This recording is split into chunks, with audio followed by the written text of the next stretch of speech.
What's up? Welcome back to my channel and you are watching Joy. So welcome to 2022. Yes, today we had came for the review of Java 42 for 2 years. और आज 2 जनवरी है. 2 जनवरी है तो क्या है? मेरी bike का second birthday है. हैप्पी बर्थडे मेरा बाइक. तो आज सुबह सुबह इसको गिफ्ट मिल चुका है जो कि आपने प्रीवियस वीडियो में देख ही लिया होगा. क्रैश गार्ड इसका गिफ्ट सेकंड बर्थडे का. और मेरे हाथ में ये पेपर्स क्या है? मेरे हाथ में ये पेपर्स इसलिए है कि इतने सारे जो मैं रिव्यूज़ बोलूँगी इतने सारे मेरे दिमाग में कैसे स्टोर करेंगे. I am not a dictionary और अ डाटा बेस और a SD card. You know what I want to say, right? So basically मैं लिख के लाई हूँ सारे के सारे पॉइंट्स कि कोई भी पॉइंट मैं आपसे मिस ना करूँ और आपके सामने सारे के सारे पॉइंट्स मैं बता सकूँ. So let's go and let's start for the first point. Okay guys, let's talk about कि मेरी बाइक कितनी हजार चल चुकी है. कितनी हजार? कम कैमरामैन कम, फटाफट फटाफट. बम बम बम. तो मेरी बाइक अभी चल चुकी है 11,669.5 मतलब 670. ओके 11,670 मेरी बाइक चल चुकी है. मैंने कहाँ कहाँ चलाई है इन 2 सालों में. बहुत सारे लॉकडाउन में पड़े हैं. इन लॉकडाउन में मैंने नहीं चलाया. मैं शॉर्ट राइड पे कम जाती हूँ बट मैंने लद्दाख का जो रूट मारा है और 2-3 और लंबा रूट मारा है तो उसमें मेरे ये किलोमीटर्स गेन हुए. सो let's talk about the engine. Okay, engine बहुत अच्छी है. मुझे अभी तक कोई इशू नहीं आया. हाँ, एक बार ऑयल लीकेज की इशूज़ हुई थी बट उसके बाद ऑल सेट. जावा वालों ने ठीक कर दिया. कोई भी दिक्कत आती है मेरे शोरूम वाले मुझे कभी भी निराश नहीं होने देते. सबका सब काम कंप्लीट. आप लोगों को कोई इशू है एंड आप लोग नोएडा के आसपास हो या फिर दिल्ली के आसपास हो, you guys can go to Jawa Shri ji automobiles for the workshop and for the servicing centre. Okay, so आते हैं बात इसके इंजन पे. इंजन कितनी स्मूथ है. जापानीज कंपनीज मतलब जापानीज बाइक्स की इंजन की तरह इतना तो स्मूथ नहीं है. उसमें वो लाइक चलती है बट ये थोड़ी सी चलती है. Okay, getting I point, right? तो जावा की इंजन नो डाउट मुझे अच्छी लगी है. 2 साल मैंने यूज़ कर लिया. इट्स ब्यूटीफुल, मज़ा, no doubt. So let's talk about the vibration on the mirror. ठीक है, तो मिरर पे वाइब्रेशन है तो 100 के बाद ही जब बाइक चलती है बेसिकली उसी में वाइब्रेशन फील होता है. मगर मैं 100 प्रेफर भी नहीं करती हूँ बट हाँ हाईवेज पे 100-110 चला जाता है. But on the daily basis मतलब मैं जब भी चलाती हूँ बाइक नॉर्मली मैं 80-90 तक ही रखती हूँ मैक्स टू मैक्स. इससे ज़्यादा नहीं चलाती हूँ. बट हाँ, लास्ट टॉप स्पीड मैंने 140 क्रॉस कर रखा है इस पर. एट दैट टाइम बहुत ज़्यादा वाइब्रेशन के चक्कर में दिखता नहीं है पीछे. और हाईवे पे जब चलाती हूँ बाइक 140-130 से पीछे देखने की ज़रूरत भी नहीं पड़ती है. So let's talk about the ABS right now. ABS is super good. Okay, मेरा काफ़ी बार एक्सीडेंट होते होते बचा, ठीक है, बट ABS ने मुझे हमेशा बचाया चाहे ये कहीं पे भी हो. So let's talk about the brakes. Brakes are super good. जुमेश्वरी परफॉर्मेंस. ठीक है, इसके ये ब्रेक्स मेरे गॉड है. इन्होंने मुझे 10 से 15 बार बचाया है मेजर एक्सीडेंट से. तो ये बेसिकली ऑफ रोड्स पे दिक्कत देती है थोड़ा सा मगर ऑन रोड पे तो सुपर गुड माशाल्लाह गजब है. अब बेसिकली मेरी बाइक में ब्रेक्स के साथ डुअल ABS है तो डुअल ABS का performance was super good on the Ladakh ride. मज़ा आ गया. गो for the dual ABS. Pickup is very good comparatively to other bikes in the market. #cruising segment. तो बेसिकली अपन जब रेड लाइट पे रोकता है ना बाइक और 2-3 बाइक के पीछे होता है और जब रेड लाइट खुलता है ग्रीन लाइट में ट्रांसफर होता है और अपन एक पिकअप मारता है, एक थ्रॉटल मारता है, जूम निकालता है. ऐसी वाली फीलिंग आती है. स्पोर्ट्स बाइक चला रही हूँ मैं but it's a cruise bike. I love the pickup yaar. Seat height is very good. Specially for short height Riders like me. मेरी हाइट क्या है? 5.2. ठीक है, तो इसी कारण सीट हाइट बहुत अच्छी है मगर विदाउट फोमिंग है. ठीक है, तो कंफर्टेबल राइड्स के लिए आपको फोमिंग करवानी पड़ेगी. और जहाँ की मैंने आप लोगों ने देखा ही होगा ये थर्ड मॉडिफिकेशन मैंने करवाया अपनी सीट पे. ठीक है, बट स्टिल ये सीट भी मेरे लिए कंफर्टेबल नहीं था. इसी कारण मुझे जेल सीट लगा के मुझे लद्दाख का राइड करना पड़ा. So weight of the bike is super good. It's very easy to maneuver in the traffic. काट करके निकालने में बड़ा मज़ा आता है. सॉलिड वाली फीलिंग आती है, नो डाउट. और कुछ बाइक्स में क्या होता है ना, साइड में इंजन होता है तो दिक्कत होती है. बट ये हमारी जावा का वेट मैनेजमेंट सुपर गुड. और वेट मैनेजमेंट के साथ साथ वेट भी बहुत कम है comparatively to other bike in the market. So eye catching है पीछे के साइड से. आगे के साइड से नहीं, जैसी लड़कियां होती है ना पीछे के साइड से, आगे के साइड से नहीं, तो वैसे ही ये भी पीछे के साइड से। क्यों, रीज़न क्या है? क्योंकि इसका जो पीछे ड्यूअल एग्जॉस्ट है ना, वो कैमरा मैन इधर आ जा यार, पीछे आ जा, पीछे आ जा। तो ये जो ड्यूअल एग्जॉस्ट है ना, ड्यूअल एग्जॉस्ट के कारण ही ये पीछे से इतनी सेक्सी लगती है, इतनी सेक्सी लगती है।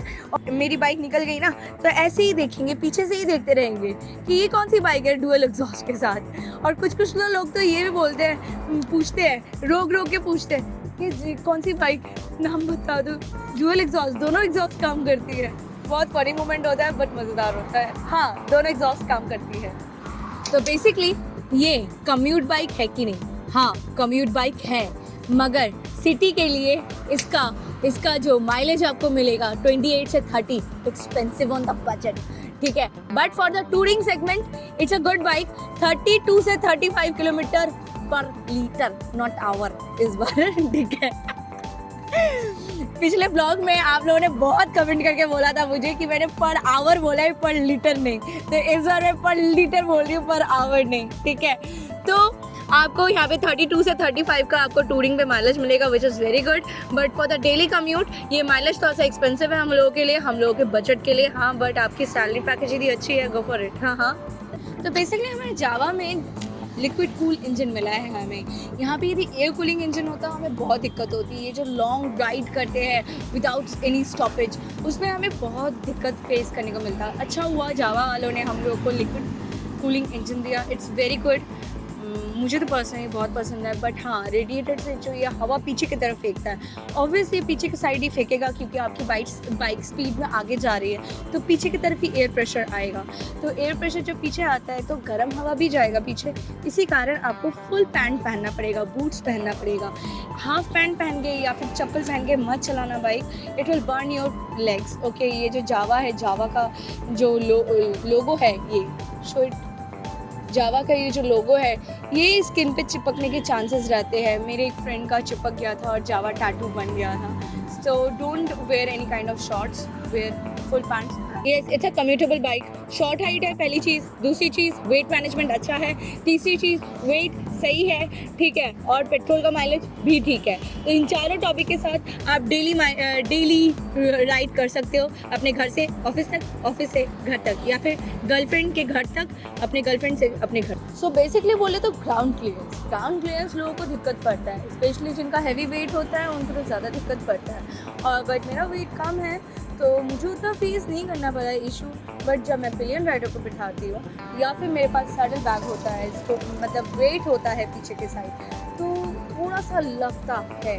बट हाँ, इंडियन रोड पे इतने सारे जगह पे गड्ढे, पॉट होल्स वगैरह मिलेंगे आपको। तो पॉट होल्स हो गए, ब्रेकर्स हो गए, इतने ऊंचे ब्रेकर्स होते हैं, man made not machine made, okay, breakers, ठीक है। तो वो लगते हैं नीचे, और बाय मिस्टेक आप लीन कर दो तो समझो साइड चिपकेगा ही चिपकेगा, ठीक है। मान लो मेरी बात, आप यदि ओवरवेट हो, कम कर लो इस बाइक को खरीदने के लिए। मगर जो 2.1 आया है जावा में, वो उसमें थोड़ा सा ज़्यादा इंक्रीज़ किया है ग्राउंड क्लियरेंस के लिए, जिससे थोड़ा सा कम दिक्कत फेस हुई। मगर ये तो पुराना मॉडल है तो मुझे थोड़ा सा दिक्कत होता है, बट थोड़ा सा दिक्कत होता भी नहीं है, okay for me. Service network is very less of Java. इस चीज़ में प्रॉब्लम होती है लोगों को, इनफैक्ट मुझे ही नहीं, बहुत सारे लोगों को दिक्कत होती है। यदि किसी का घर आगरा में है तो आगरा से वो नोएडा आ रहा है सर्विस करवाने के लिए, तो वो चैलेंजेस फेस करने पड़ रहे हैं। And if you are buying a Jawa, just check it out कि आपके आसपास के लोकेशन में जावा का सर्विस सेंटर है कि नहीं। तो नेटवर्किंग, यदि ये जो नेटवर्क सेगमेंट है यदि ये बढ़ जाए तो ये बहुत ज़्यादा ईजी पड़ेगा हम लोगों के लिए, कि हम लोग यदि राइड के लिए भी कहीं पे जाते हैं, लॉन्ग टूर पे निकलते हैं, बाइक में कोई इशू हो गया है तो सर्विस नहीं मिलता है। आरए से कब तक हमें वेट करना पड़ेगा, 6 से 7 घंटे, उसके बाद आरए से हमारे पास तक पहुंचेगा।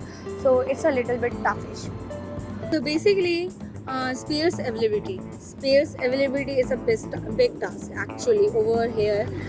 I don't know about the other states also, but I'm just telling you about the Delhi right now कि कोई भी पार्ट्स यदि ख़राब हो जाते हैं बाइक में या फिर एक्सचेंज कराने का होता है तो वो बहुत देर लगता है, लाइक छोटा पार्ट हुआ एटलीस्ट 15 to 20 डेज वेट करना पड़ेगा शोरूम वर्कशॉप में आने के लिए। अब बड़ा पार्ट हुआ तो एटलीस्ट आपको 1 से 2 महीने तक भी वेट करना पड़ सकता है। It's depends which part it's got bad. तो बेसिकली मेरा जो हैंडल है वो चेंज है। क्यों है? क्योंकि इसका जो स्टॉक हैंडल है वो थोड़ा सा स्पोर्टी एंड एग्रेसिव है, बट मैंने ये वाले हैंडल को इसलिए मैंने इंस्टॉल करवाया है क्योंकि मुझे तो क्रूज़ करना है और मुझे टूरिंग ही करना है इस बाइक पे। दैट्स द रीज़न ये जो हैंडल है it's very good one and which is available in Riderholic store also. तो आप लोगों को ऐसे हैंडल की ज़रूरत है, so you can contact on the Instagram on the Riderholic store, you can get it easily, they will ship it out, they are actually doing a very nice servicing. With in 1 week के अंदर आपका product आपके घर तक पहुँच जाता है and amazing. मतलब एक संडे को आप ऑर्डर दो और दूसरे संडे तक आपके घर पे आपका प्रोडक्ट, अमेजिंग। तो मैं कह रही थी हैंडल ये वाला हैंडल टूरिंग के लिए बेटर है। इफ़ यू आर थिंकिंग कि आपको जावा में टूर करना है, गो फॉर इट, कंधे में दर्द नहीं होता है, ठीक है। और दूसरा हैंडल लगाना है लाइक दिस पोजीशन, ओके। तो उसके लिए आपको clutch wire, acceleration wire, brake wire, ठीक है, ये तीनों के तीनों चेंज करने पड़ेंगे। बट इस वाले हैंडल पे मुझे ज़रूरत नहीं पड़ा। ये जो हैलोजन लाइट है ना, its worst I am telling you. That's the reason मुझे इसको इंस्टॉल करवाना पड़ा, ठीक है, क्योंकि मेरे इधर और उधर वो सेगमेंट नहीं था इस टाइम पे। बट ये वाला जो क्रैश गार्ड है इसमें मैं ये वाला दो साइड लगा सकती हूँ, बट ये वाला जो लाइट है ना अंदर का हैलोजन, इट्स नॉट गुड। आपको विजिबिलिटी नहीं मिलेगी, आपको दिक्कत होगी लॉन्ग राइड्स में, स्पेशली जहाँ पे ऐसे कर्वी रोड पे एकदम कर्व बैंड है, वहाँ पे आपको दिक्कत पड़ेगी, तो ध्यान से चलाने का है। हाँ, सिंगल स्टैंड इसका बहुत ही छोटा है। सिंगल स्टैंड छोटे होने के कारण जब सैडल बैग लगा हुआ था मेरा क्रैश गार्ड एकदम पिचक गया, ये गिर गया, ठीक है। सिंगल स्टैंड छोटा है, ठीक है। अभी जो नया वाला बाइक पे मतलब 2.1 पे जो अभी जो स्टैंड आया है वो थोड़ा सा बड़ा है इससे, तो वो बहुत अच्छे से वेट मैनेज कर लेता है। उसके ऊपर बाइक का वेट और सैडल बैग्स का वेट वो हैंडल कर लेता है। बट ये वाला स्टैंड बहुत छोटा है, पहली चीज़। दूसरी चीज़, मेरा क्रैश गार्ड इसने पिचका दिया। तीसरी चीज़, मेरे बाइक को इसने कई बार गिराया है और कई बार लगाने में भी दिक्कत, जाम हो जाता है, अटक जाता है, जैसे कि पता नहीं क्या ही हो गया इसके अंदर। स्प्रिंग में WD-40 मारा है, वो भी लगा है, चेन ल्यूब भी डाल रखा है, बट स्टिल फंसता है। और हाँ, मेरे को ही नहीं, काफ़ी लोगों को इशू हुआ है। जो संडे राइड पे जाती हूँ ना, बहुत सारे लोग कंप्लेन भी करते हैं इस पर कि सिंगल स्टैंड सच में इसका बहुत छोटा है। सबके सब अपने पैसे पॉकेट से पैसे लगा के चेंज तो नहीं कर सकते, तो यदि जावा वाले सप्लाई कर दे चेंज तो बढ़िया हो। Odometer is not at all good. पहली चीज़ तो बहुत देर तक चलने के बाद भी ये पेट्रोल गलत दिखाता है। On the ride, Ladakh ride पे पूरे टाइम ये गलत पेट्रोल दिखा रहा था। मैं दूसरों के टैंक के हिसाब से मैं अपनी पेट्रोल डलवा रही थी। एक जगह तो 2 बंदों को ज़रूरत थी पेट्रोल की, मैं वहाँ पे पेट्रोल नहीं दे पाई, अपना कंट्रीब्यूशन नहीं कर पाई। तीनों जो मेरे साथ 3 राइडर्स थे उन तीनों ने दिया पेट्रोल, बट मैंने नहीं दिया। क्यों? मुझे तो पता ही नहीं है कि मेरे टैंक में कितना पेट्रोल है। सो ये एक प्रॉब्लम है, पहली चीज़। दूसरी प्रॉब्लम क्या है ओडोमीटर में, ये अंदर जो वो है ना कांच, इस कांच के अंदर ना भाप जम जाता है, वेप, ठीक है, भाप जम जाता है, फिर ना अंदर का कुछ भी नहीं दिखता है। तो इससे अच्छा बहुत सारे राइडर्स ये डिमांड कर रहे हैं कि ये एनालॉग की जगह डिजिटल मिल जाए तो ज़्यादा कंफर्टेबल हो जाएगा चीज़ें। What do you think cameraman? Exactly, but analogue digital के अंदर भी तो भाप बनता है, कई बार मैंने देखा है। क्वालिटी सेक्रीफाइस क्या लगता है आपको? जावा क्वालिटी सेक्रीफाइस करेंगे यदि डिजिटल देते हैं? बताना कमेंट सेक्शन में। हाँ, सो let's talk about the rusting issues बहुत है, नो डाउट, बहुत ज़्यादा है, क्योंकि पूरी की पूरी मेटल बॉडी है, ठीक है। बट ये भी डिपेंड करता है आप कहाँ पे बाइक पार्क कर रहे हो, कौन से एरिया में आप रहते हो, कैसा लोकेलिटी है, ज़्यादा वेदर चेंजेस है, ज़्यादा बारिश होती है, ज़्यादा ह्यूमिड है, तो रस्टिंग इश्यूज़ को फेस करना पड़ेगा आपको। It's totally depend on the quality of metal, और पेंट क्वालिटी पे डिपेंड करता है कि आपका रस्टिंग इशू आएगा कि नहीं। मुझे एक्चुअली बहुत सारे इश्यूज़ आए, मुझे क्या इश्यूज़ आए मैं दिखाती हूँ आप लोगों को। WD-40 लगाने के बाद भी still I am facing this issues. Cameraman, show it now. See इस वाले एरिया में इशू है, ठीक है, इस वाले एरिया में इशू है, सी इस वाले एरिया में इशू है, ठीक है, इस वाले एरिया में see, can you see it over, and उधर देखो नीचे नीचे, हाँ ये पूरा रस्ट पड़ा हुआ है ये, ठीक है। आप इधर की साइड देखो, इधर की साइड पूरा रस्ट है ये, ठीक है, एंड इस साइड पूरा रस्ट है, ठीक है, ये ऊपर वाले सेगमेंट में ये पूरा रस्ट है, ठीक है। अब मैं और रस्ट दिखाती हूँ आपको, सी ओवर हियर, ये रस्ट है, दिस इज रस्ट। श्रृंगार में रस्ट है, हाँ ये श्रृंगार में रस्ट तुम्हारा, ये तो आना नहीं चाहिए था। कहाँ पे रस्ट है ये? श्रृंगार में, यहाँ पे क्यों रस्ट आ रहा है तुम्हारा? मुझे नहीं पता क्यों आ रहा है रस्ट, आई डोंट नो। ये सी बहुत क्वालिटी सेक्रीफाइस जा रही है। हाँ यहाँ पे रस्ट है मेरा। नहीं इसे चेक, ओ हेलो, इसे चेक करवा देना, See? इसका मतलब पेंट क्वालिटी भी अच्छी नहीं है यहाँ पे। यहाँ पे रस्ट है मेरा। ये पार्ट जावा को दिखवाओ और बोलो कि यार ये तो ऐसे तो धीरे धीरे अंदर से सड़के ना कभी टूट ना जाए ये। बाइक बीच में से कभी हिट होगी तो बाइक बीच में से टूट जाएगी। मतलब अंदर से भी सड़ता है ना। See over here, ये सब रस्ट है। देखो अभी अंदर से भी सड़ रहा है, दिख रहा है? ये रस्ट के कारण ये निकल रहा है। See all the rust is coming out actually, उंगली लगाने से ही पूरा निकल रहा है रस्ट के साथ, ठीक है। हाँ और एक चीज़ आप लोग देख लो, यहाँ पे बोल्ट्स में भी रस्ट हो रहे हैं यहाँ पे, ठीक है, और इंस वाले सेक्शन में पूरे रस्ट है। डिस्क प्लेट में किसका, कौन सी कंपनी का रस्टिंग आता है I don't know, but Java के बाइक में डिस्क प्लेट में रस्टिंग आता है, ठीक है। See paint quality is not good. सिर्फ मैंने ही फेस नहीं किया, बहुत सारे राइडर्स ने फेस किया है, ठीक है।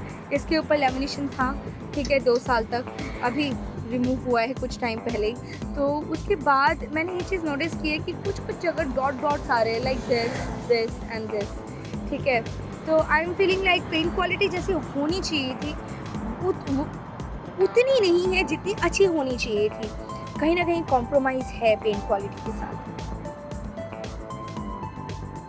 Very expensive accessories of Java, ठीक है। वेल नोन ब्रांड्स जो है जो एसेसरीज सप्लाई करते हैं, दे आर सुपर मैन्युफैक्चरर। हाँ, well known manufacturer, well known brands accessories के, जावा के एसेसरीज के, they are so expensive. But if you go for the third party brand kind of accessories, ठीक है, they are giving good quality but in the cheap price, that's better, ठीक है। So that's the reason I only go and only prefer Rideholic store.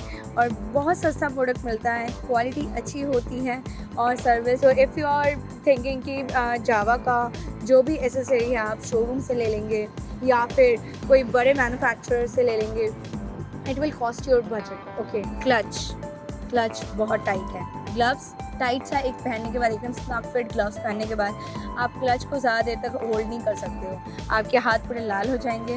और यदि आप of road में चला रहे हो बाइक, आपके प्राण निकल जाएंगे, बहुत दर्द होगा आपके हाथ में। लद्दाख रोड पे भी मुझे बहुत दिक्कत हुई थी, आपको यदि नहीं देखा है लद्दाख रोड में मुझे कितना दिक्कत हुआ है, पेन कितना हुआ है हाथ में, you can go and watch the series, ठीक है। इट्स रियली टफ, बहुत हार्ड है। नीचे से ढीला करवाने के बाद भी, यहाँ से ढीला करवाने के बाद भी still it's so tight. Horn का ये जो लोकेशन है ना, बहुत गंदा लोकेशन है। I am telling you the truth. यदि मैं यहाँ पे हॉर्न बजाऊंगी ना, अगला राइडर यदि हेलमेट पहन के राइड कर रहा है आगे या फिर पीछे, नहीं सुनेगा, नहीं सुन पाएगा, क्योंकि हमारी नेहा दीदी ने आगे बाइक चलाया था और नेहा दीदी हमारे पीछे थी, नेहा दीदी का आगे हम थे, दीदी का बाइक ख़राब हो गया था। वो ज़्यादा डिटेल आपको लद्दाख की सीरीज़ में मिल जाएगा, ठीक है। मगर हम नहीं रोके, हम लोग बहुत आगे चले गए, फिर उन्होंने कॉल करके हमको बुलाया था। तो it's a very bad location of the horn. Stock tyre हमारा अच्छा है, 50% अच्छा है, 50% अच्छा नहीं है। कहाँ अच्छा है? सिटी रोड्स के लिए अच्छा है, ठीक है। कभी रेन्स वगैरह हो जाती है, ठीक है, काइंड ऑफ ठीक है, बट कहाँ अच्छा नहीं है। जो थोड़े बहुत स्मॉल जो पैचेस होते हैं, पॉट होल्स वगैरह आते हैं सिटी रोड्स में भी, उसके लिए अच्छा नहीं है। So that's the reason I had changed my back tyre in the off road tyre. But ये जो सामने वाला टायर है वो स्टॉक टायर है अपना, तो मैनेज हो जाता है, 50-50 बैलेंस था। तो basically this one is the off road tyre, off road नहीं, semi off road and semi on road वाला टायर है। आप लोगों को पूरा डिटेल जानना है तो आई बटन इधर नहीं तो इधर दिख गया होगा, ठीक है, उस पर क्लिक कीजिए और मिल जाएगा आपको ये वाली वीडियो। सो गाइस 5K का गिव अवे आ रहा है जल्दी, 5K होने तक, ठीक है। और यदि आपने अभी तक सब्सक्राइब नहीं किया है चैनल को सब्सक्राइब कर दो, hit the bell icon and don't forget to comment down whatever you like the video and wait cameraman ज़्यादा पीछे मत जा, इधर आ। गिव अवे की गिफ्ट तो बता दूँ, फटाफट जल्दी आ। गिव अवे का गिफ्ट बात होता है। चलो कैमरामैन की इतनी ख्वाहिश तो पूरी कर ही सकते हैं। चलो गाइस आपसे मिलते हैं अगले ब्लॉग में, तब तक के लिए bye bye, take care, have fun and खुश रहिएगा, हैप्पी न्यू ईयर।